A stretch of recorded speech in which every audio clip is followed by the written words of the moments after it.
This edition of the Ridley Report is brought to you by nhballoonman.com.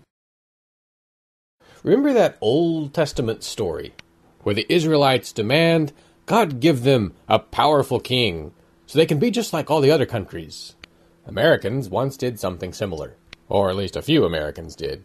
They threw away their old, proven form of government so they could have a powerful, new central system, a sort of modern-day king.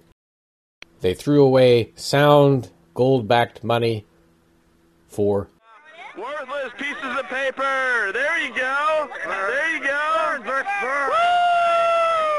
The parallel is sufficiently strong that I can read to you 1 Samuel 8, chapter 8, verses 1 through 22, and then I can illustrate it with today's pictures. Or at least I should say, pictures from the last 100 years or so. Quote, "And it came to pass, when Samuel was old, that he made his sons judges over Israel.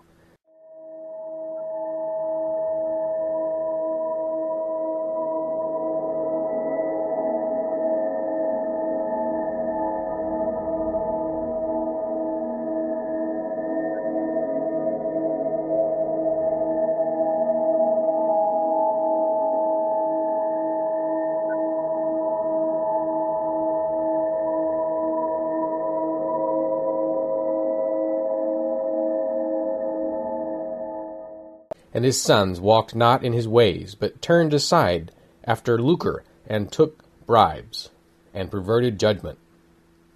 Then all the elders of Israel gathered themselves together, and came to Samuel unto Ramah, and said unto him, Behold, thou art old, and thy sons walk not in thy ways. Now make us a king to judge us like all the nations. But the thing displeased Samuel, when they said, Give us a king to judge us. And Samuel, the leader of Israel, prayed unto the Lord. And the Lord said unto Samuel, Hearken unto the voice of the people in all that they say unto thee. For they have not rejected thee, but have rejected me, that I should not reign over them. According to all the works which they have done since the day that I brought them up out of Egypt, even unto this day, wherewith they have forsaken me, and served other gods, so do they also unto thee." Unquote. By the way, this is Ridley here talking, not the King James. Samuel was the sort of theocratic leader of Israel at the time. And I don't really mean theocratic in the same sense that the Ayatollah Khomeini was theocratic. Israel was ruled religiously at the time. Anyway, continuing. Quote, "Now therefore hearken unto their voice.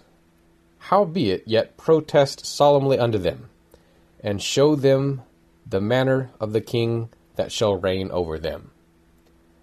And Samuel told all the words of the Lord unto the people that asked of him a king. And he said, This will be the manner of the king that shall reign over you. He will take your sons, and appoint them for himself, for his chariots, to be his horsemen, and some shall run before his chariots. And he will appoint him captains over thousands, and captains over 50s, and will set them to ear his ground, and to reap his harvest, and to make his instruments of war, and instruments of his chariots. And he will take your daughters to be confectionaries, and to be cooks, and to be bakers. And he will take your fields, and your vineyards, and your olive yards, even the best of them, and give them to his servants.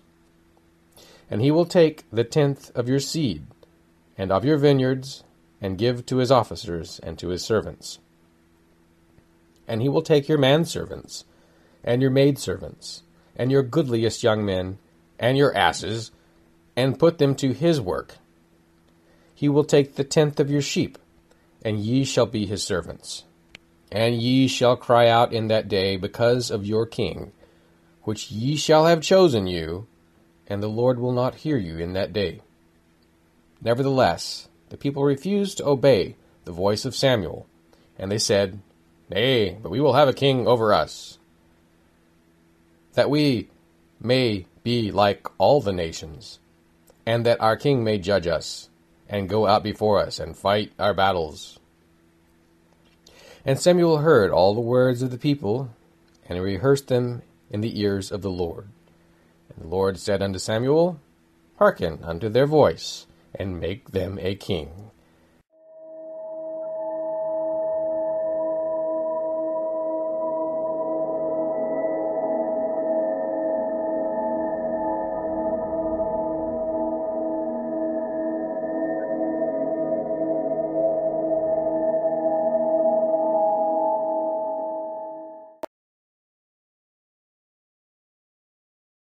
This edition of the Ridley Report is brought to you by nhballoonman.com, or White H. Marriott for short, featured on the Ridley Report. White makes balloon hats and party animals for your festive event. He also makes it look easy. Deploy him at your next shindig. nhballoonman.com.